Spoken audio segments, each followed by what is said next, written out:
Hey everyone, I'm Lana, the founder of Choqlit, the wealth creation platform for people of color. I'm so excited because today we have a very special guest, Keona Barnes of Barnes Prep, who is going to give us the lowdown on all things homeschool and virtual school.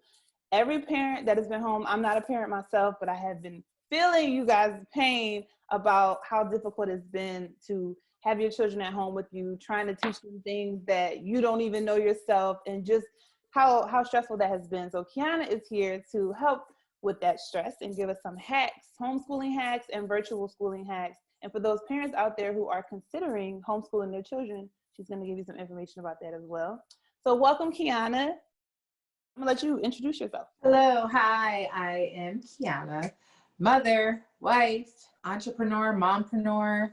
I create educational, African-American based educational tools for your children to learn with at home and grow with. Thank you again, Keona, for helping us out. First, I just want to talk, because you know Choqlit is for people of color. How common is it for people of color to homeschool, and what value do you see in it specifically for us? One, it's very common, and I'm just learning that. Like, jumping into the homeschool world, I quickly felt myself feeling embraced. The number one value I see is just controlling the narrative. Like, that is the biggest takeaway of homeschooling for me. I teach my daughters from January to December African American history. We don't have 1 month. We're not condensed into the shortest month of the year, learning about Martin Luther King and Rosa Parks. Both amazing, amazing people, but we have so much more. Your children, they're 5. They're maybe a little bit more prepared when they're ready to go to school because of the work that you've been doing at home with them. I 100% agree with that. I want my daughters to be prepared for the world, to understand that they are Black excellence through and through.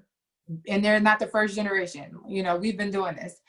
Amazing. And then let me just also add, the second value, like biggest value of homeschooling, is to just know what's happening in your child's day. You know, like, it's amazing to be able to send your children to school for 8 hours. And it's amazing when you really find a teacher that you can trust, and that, you know, when you need to get to the bottom of things, you can go straight to the teacher. But it ain't nothing like knowing on your own. I was thinking about that too, because with the pandemic, I'm hearing a lot of parents saying, like, they just, not only did they not know what their kids were doing in school, they didn't really know their children like they thought they did. So yeah. I would imagine that's a huge benefit has come out of this pandemic, and is a benefit of homeschooling, because you learn your children's personalities. Obviously you're there, so you never really fully know when you're not around, but you hope that, you know, you instill in them things that they carry on when you're not around. Yes, so that was a really good point. Exactly. Okay, Keona, let's get into why everybody is watching. They need help with their children at home, homeschooling and virtual schooling hacks. You are the ones to help them, I believe. So let's go with the first thing you think will really help our parents. The first thing is to understand and be understanding. You know, like, you need to let your child know that this is not like anything that you've ever experienced, and that you know that it's hard. And they need to believe you when you say it. And just imagine how you feel as an adult, and just maximize that. So children feel the same stresses that we feel, but they're not really always, they haven't learned how to really control those stresses. So that's why you need to understand. Your child needs to understand that you understand. That's number one. I started Barnes Prep because I was a teacher before I was a mother. And I taught in South Carolina, and majority of my students were Black, and nothing was really relating to my children. And I'm like, I'm coloring stuff in, or going to the library to print things out, and like, Q is for queen. Okay, let me go print out a Black queen. And, you know, that's what I did before I was a mom. And it just kind of almost felt natural to me by the time, like, I'm in my 5th year teaching. I just would always do it. And I'm like, hold on. Like, this is not normal. I should not have to keep coloring. I'm not, you know, like, I'm not an artist, but I'm sitting here coloring in the pictures and supporting these vendors, these people who are selling these things to our schools, but they're not really keeping our children in mind. It started off with flashcards, A for Africa, not Apple. Number 2, I would say, is get down to your child's level. Like, when I say level, I mean like eye to eye. And let them know we're going to get through this together. We're going to get through the school year together. You are going to surpass your expectations. We're going to do it together. Like, let them know and believe in them. Tell them, let them say it, because manifestation is everything. So, Keona, I see that calendar behind you. Tell us a little bit about that. Okay, so this is the Barnes Prep Almanac. This is my newest baby. This calendar is made for children of color. It is made for children not of color as well, because we really all win when we're all learning about Black history. But anyway, it's really based for children of color. You are going to find out about so many different holidays that are not mentioned in the American calendar. Yeah, it features Black holidays, things that we celebrate. It features information about our leaders and the people who are important in our community. And every face on every page is brown. Amen. Yeah, I love that. The third thing I would say is reading. Reading allows you to escape your reality. We, as Black and brown people, our statistics and vocabulary, our test scores, and take that with a grain of salt. But a lot of things can be cured with just opening a book. When I say read, that doesn't mean that you always have to be the reader. If your child is able to read, let your child read to you. If your child is not able to read, go for a picture walk. Open up the book, look at the picture, tell me what you see. What would you write in the book if you were the author? What is an author? Any text conversation is considered reading. And then comprehension. Stop at each page. Tell me what just happened. And you want to do that for like 15 minutes or more. Science has shown that reading has helped with depression, and it eliminates a lot of stress. We're seeing high rates of, unfortunately, young children committing suicide and things like that. And with what's going on in the world, we can only imagine how they are dealing with that stress. So like you said, reading is escapism. It allows you to go somewhere else. So that's all we kind of all want to do right now is go somewhere else. Right now. It's not just us adults that want to go.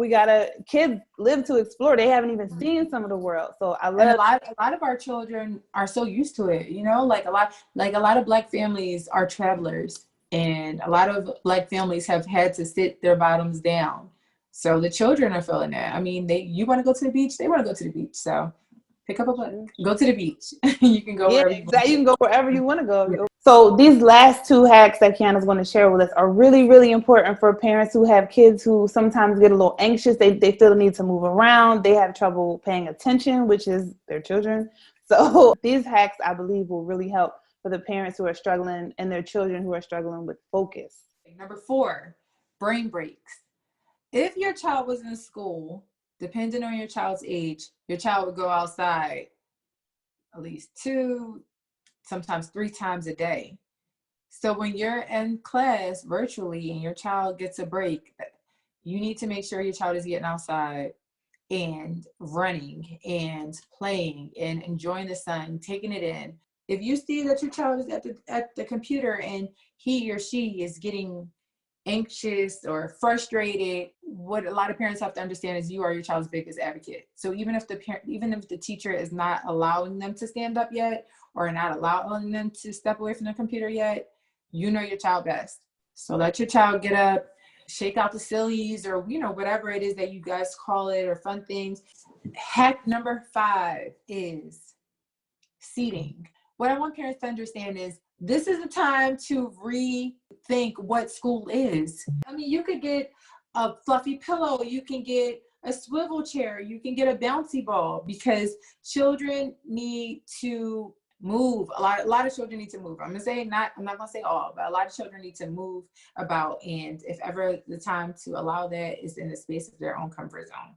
So Keona, before we let you go, is there something that you really, really want to stress in terms of homeschooling and virtual schooling hacks?